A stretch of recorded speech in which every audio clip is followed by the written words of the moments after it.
Var sen de git sevgili, bu karanlık ülkeye terk et beni.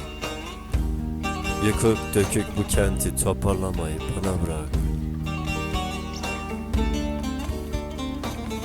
Bakma öyle gitme der gibi baktığıma, bakma bu hallerime. Koca bir ülkeye değerken gülüşün, bense gidişini izlerim. Gözlerimde bir gözünün rengi, yüreğimdedir sevdanın hüznü. Eğilsin dağlarım, baş eğmez yanım.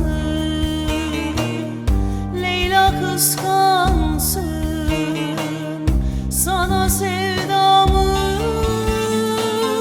al bu sevdayı koy yüreğine.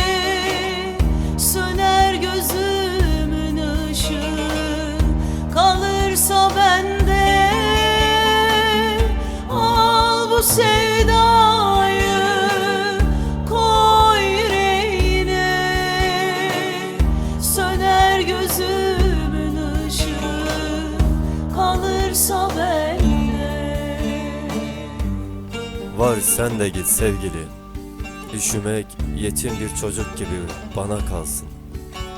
Soğuk bu acıtır parmak uçlarını, yatağında bile üşütür.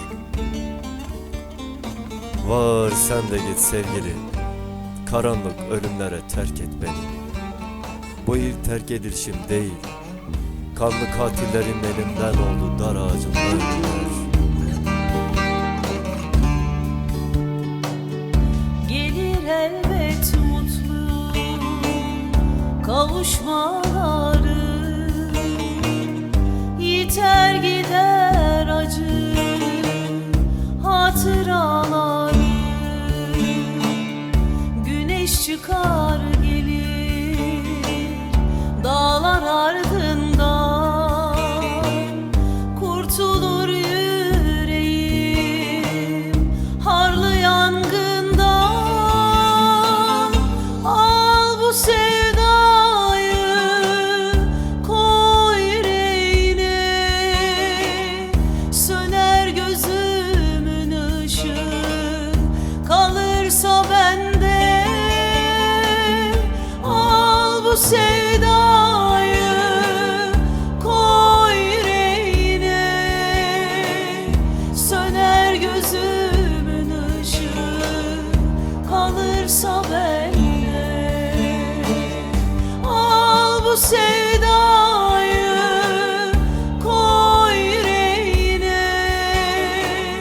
Söner gözümün ışığı, kalırsa bende, al bu sevdayı